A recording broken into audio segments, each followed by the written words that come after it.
Salve, salve, gente boa! E aí, tudo bem? Seja bem-vindo, muito bem-vindo ao canal. Nesse vídeo nós vamos falar a respeito do seguinte: os cristãos julgarão ímpios e anjos baseado em quê? Vamos saber mais sobre isso. Vem comigo até o final.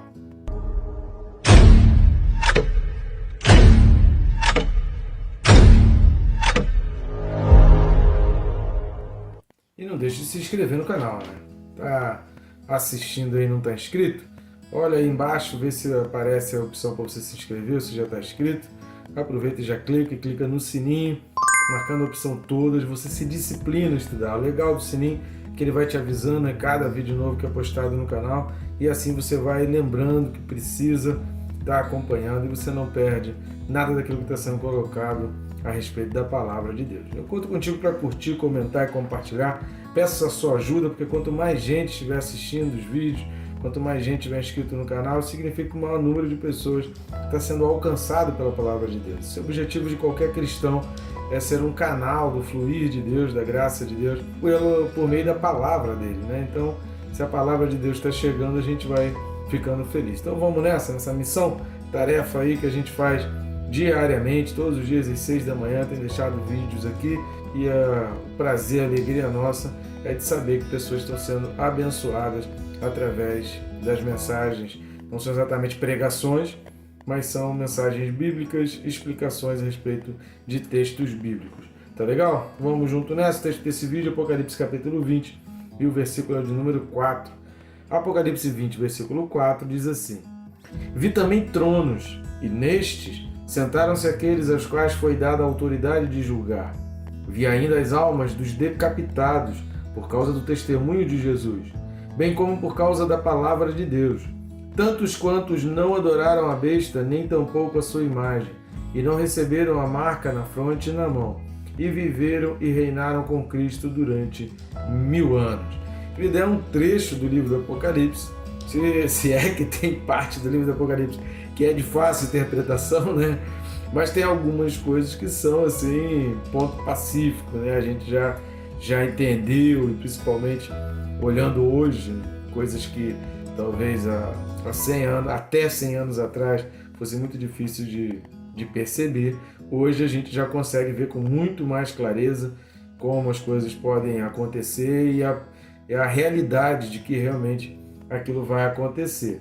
Mas há muitos pontos obscuros ainda no livro do Apocalipse que ainda não foram revelados, e a mensagem para nós é que a gente esteja preparado, principalmente para não passar por isso daqui, né? E outra mensagem também do Apocalipse é a garantia no nosso coração de que isso vai acontecer, porque João foi levado até lá, contemplou, e João viu tudo isso acontecer, né? E aqui a gente vai destacar 3 questões muito importantes a respeito desse versículo 4, que é um versículo bem longo, né? Só o versículo já é longo, mas a gente vai destacar 3 questões muito importantes para nos ajudar aí, nos auxiliar na interpretação desse contexto histórico, digamos assim, porque é futuro, mas é um contexto que faz parte da história e vai ficar para sempre na história dos cristãos. Então vamos lá, o primeiro ponto é exatamente essa questão do julgamento. O julgamento é algo tão questionado hoje, pessoas dizendo que a gente não deve julgar, para ninguém julgar, mas vamos ver o que a palavra de Deus diz? 1 Coríntios 6, de 1 a 3, vamos dar uma olhada lá. 1 Coríntios, capítulo 6, carta de Paulo aos Coríntios, primeira carta, capítulo 6, a partir do versículo 1, diz o seguinte: Aventura-se algum de vós, tendo questão contra outro, a submetê-lo a juízo perante os injustos e não perante os santos? Ou não sabeis que os santos hão de julgar o mundo? Ora, se o mundo deverá ser julgado por vós, sois acaso indignos de julgar as coisas mínimas? Não sabeis que havemos de julgar os próprios anjos, quanto mais as coisas dessa vida? Vamos ler um pouco mais de texto. Daniel capítulo 7, nós vamos ler os versículos 18 e 27. Daniel 7, 18 e 27. O 18 diz assim, de Daniel 7: Mas os santos do Altíssimo receberão o reino e o possuirão para todo sempre, de eternidade em eternidade. Versículo 27. O reino, o domínio e a majestade dos reinos debaixo de todo o céu serão dados ao povo dos santos do Altíssimo. O seu reino será reino eterno, e todos os domínios o servirão e lhe obedecerão. Então, quando está falando todos os domínios, porque tem domínios, principados, potestades, então está falando de todos os seres. Por isso Paulo vai falar que nós devemos de julgar também os anjos. Que anjos que nós vamos julgar? Os anjos caídos. Então nós vamos julgar os ímpios e nós vamos julgar os anjos caídos. Lá, quando Paulo fala, aquele contexto lá de Coríntios, é que estava havendo muita desavença. O povo de Corinto se julgava tremendamente sábio, leitor, dominante da cultura grega, era um povo assim de muita pompa, de muita exaltação de si mesmo, se julgava sábios demais. Por isso, Paulo, você vai ver muito comum nas cartas aos Coríntios, em vários trechos, você vai ver um certo sarcasmo, um deboche de Paulo, né? Você vai ver Paulo fazendo uso desse tipo de linguagem. Por quê? Porque era um povo que se achava demais. Então Paulo faz aquele, usa de sarcasmo, de ironia. Você vai ver alguns textos, de ironias de Paulo com relação ao povo de Corinto. E aqui não é diferente. Ele está usando de um sarcasmo porque o povo se achava sábio demais, mas tudo que acontecia de desavenças levavam para os juízes da terra. Paulo vai falar assim, só em haver esse tipo de desavença já é uma vergonha para vocês. Isso já é uma vergonha. Será que não tem nenhum sábio? Aí Paulo vai falar mais para frente, se você continuar lendo o capítulo 6, Paulo vai fazer essa pergunta muito irônico, muito deboche, muito sarcasmo de Paulo. Tem nenhum sábio aí? Eles se achavam sábio demais. Paulo vai perguntar, não tem nenhum sábio aí capaz de julgar essa causa? Precisa levar na justiça comum? Precisa levar para juiz comum, para juiz leigo, para juiz ímpio, julgar uma causa entre um cristão e outro? Resolvam vocês. E aí por quê? E aí Paulo vai falar, porque nós havemos de julgar os mortos, nós havemos de julgar o povo. Voltando lá para Apocalipse, a gente consegue entender quando está falando aí dos tronos, está falando que haverão tronos para um grupo, obviamente que não são todos os cristãos, obviamente que Deus vai ter aqueles separados, específicos, capazes de julgar, Deus vai escolher, isso não diminui a pessoa com relação à sua posição no céu, mas é uma função que vai ser exercida por pessoas que vão ser escolhidas por Deus. Então Deus vai fazer essa escolha e serão julgados pelos cristãos. Então o mundo vai ser julgado, os ímpios serão julgados pelos cristãos. Agora, mediante o quê? Então o texto está dizendo que, olha, vi ainda as almas dos decapitados por causa do testemunho de Jesus, bem como por causa da palavra de Deus. Então eles foram decapitados e eles sofreram, e os cristãos, e nós continuamos a sofrer, por causa da palavra de Deus. Se sofremos por causa da palavra de Deus, é óbvio que o julgamento será pela palavra de Deus. Querido, o mundo não precisa da nossa opinião. O mundo não é a nossa opinião que vai mudar nada. Não é a nossa opinião que manda. A gente não tem que dar opinião sobre situações. O cristão ele não tem que ficar dando pitaco, dando opinião. Ele precisa apresentar fundamentos. Ou ele sabe qual é a verdade bíblica, ou ele sabe quais são os fundamentos bíblicos, ou ele sabe o que a Bíblia diz, o que é mandamento, o que é ordenança, o que Deus diz para não fazer, e acabou, é lei, é ponto pacífico. Estava ouvindo esses dias a Viviane Martinello, e ela estava falando uma coisa que eu achei muito interessante, muito legal das palavras dela. Ela estava falando com relação às leis.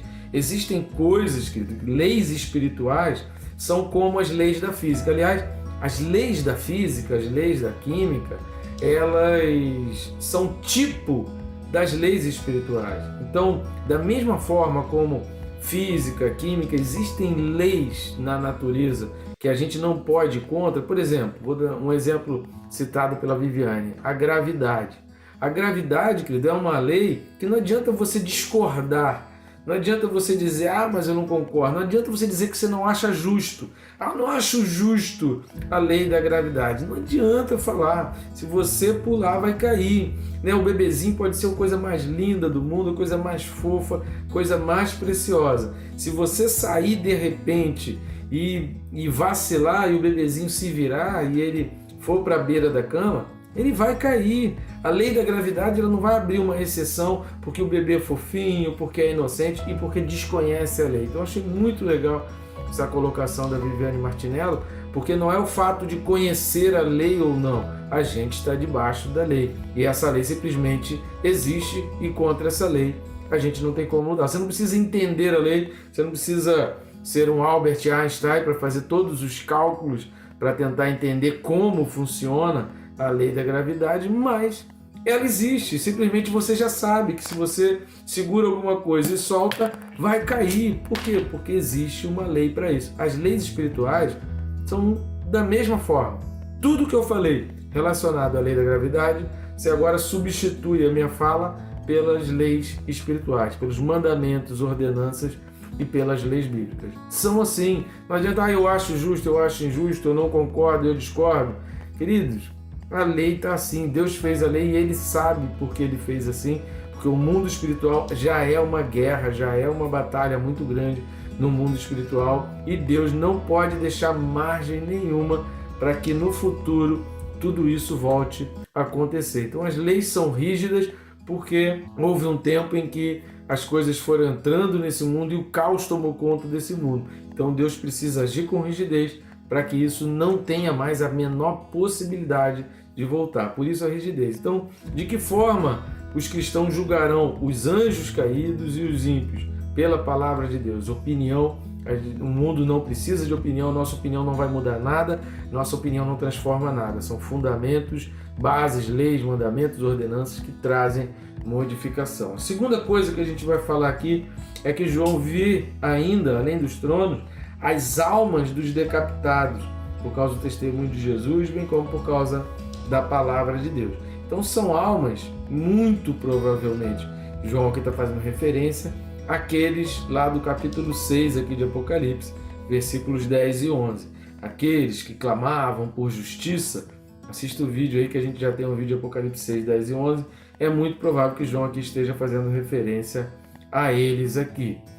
A terceira coisa que a gente... E aqui, né, antes da terceira coisa, já ia esquecendo, é que quando está falando aqui que João viu as almas dos decapitados e lá no final está dizendo que eles reinarão com Cristo, né, e eles vão reinar com Cristo, isso é uma excelente notícia, querido. Rapaz, isso é fantástico para a gente. O teu coração precisa se encher de esperança e saber que por mais martírio, por mais sofrimento, por mais perseguição que tem aqui na Terra, você precisa vislumbrar essa atitude, esse momento, você precisa vislumbrar isso. Não dá para a gente esquecer isso, não dá para a gente deixar de acreditar nisso, se é algo que a gente precisa acreditar. Então aqui é uma excelente notícia. João viu, estava lá com Jesus e estava reinando, e estava julgando, e estava em vitória. Glória a Deus por isso. E a terceira coisa é que quando está falando aqui, está dizendo que aqueles que foram decapitados por causa do testemunho de Jesus, bem como por causa da palavra de Deus, tantos quantos não adoraram a besta, nem tampouco a sua imagem, e não receberam a marca na fronte e na mão. Querido, para a gente entender isso aqui como almas de pessoas que estavam no período da marca da besta, a gente precisaria de um respaldo lá do capítulo 13 que alicerçasse esse tipo de opinião. Algumas pessoas têm argumentado isso, olha, está falando aqui daqueles que viveram na época da marca da besta, mas não aceitaram a marca da besta, não fizeram a marca da besta e aceitaram a Cristo ali e foram então salvos naquele momento. A Bíblia não dá margem para isso. Não há base bíblica. A gente pode ler aí Apocalipse capítulo 13, quando está falando da questão da marca da besta. A gente já tem vídeos aí falando exatamente sobre a marca da besta, sobre o 666. Pesquise aí no meu canal sobre 666, sobre ESG, Agenda ESG, Agenda ONU 2030, e você vai verificar essas informações a respeito da marca. Há vários textos, se você olhar o capítulo 13 de Apocalipse, em vários trechos, está falando, capítulo 11, está falando que eles não se arrependeram. O capítulo 9, por exemplo, versículo 20, você vai ver muito essa questão da falta de arrependimento. Essa falta de arrependimento predominava o povo da época. Então, não dá exatamente para entender que durante a marcação da besta, do número da besta, haviam pessoas sendo salvas ali. O que eu imagino, né, e a interpretação que eu tenho desse texto é que exatamente os que estão marcados pela besta, que foram marcados pela besta, estão sendo julgados. Então aqui Deus está exatamente fazendo a diferenciação. Quem são eles? São os que foram decapitados por causa do testemunho da palavra de Deus e não são aqueles que foram marcados pela besta. Então aqui Deus está distinguindo dois grupos. O que eu consigo entender em coerência com tudo aquilo que a gente já falou nos vídeos anteriores é que Deus está distinguindo dois grupos. Um grupo são os que foram martirizados, perseguidos, decapitados por causa do testemunho de Jesus e da palavra de Deus, e do outro lado estão os que estão sendo julgados, que são exatamente aqueles que adoraram a besta e fizeram a marca. Então, os que se sujeitaram a Jesus, eles não viveram no tempo da marcação da besta. Eu entendo que esse versículo está apontando nessa direção de distinção e dizendo, esses foram os que foram decapitados pelo testemunho pelo testemunho de Jesus e pela palavra de Deus, não viveram aquele tempo e não foram marcados e não sujeitaram e não adoraram a besta, e esses viveram e reinaram com Cristo durante 1000 anos. Tá? Então, assim, é uma maneira da gente interpretar, é um jeito que eu vejo, a maneira que eu consigo enxergar, tentando ser o mais coerente possível com todos os versículos bíblicos. Assista os vídeos aí de Apocalipse que a gente tem no canal, do capítulo 9 até o 13, se você não assistiu, que a gente fala por várias vezes ali a questão do arrependimento do povo e daquele povo que vivia ali naquela época do anticristo, na época da grande tribulação. Então, eu entendo que depois do arrebatamento não vai haver mais a possibilidade da salvação, exceto para o próprio povo judeu. E aí a referência exclusiva do povo judeu, que durante a virada da tribulação, né, durante aqueles 3 anos e meio de paz, eles vão fazer amizade com a besta e depois eles vão perceber que, por causa das 2 testemunhas, eles vão perceber a besteira que eles fizeram, e aí pode ser que do povo judeu aconteça de alguns ali serem salvos. Tá bom, gente boa? Te espero aí no próximo vídeo e que Deus te abençoe rica e abundantemente.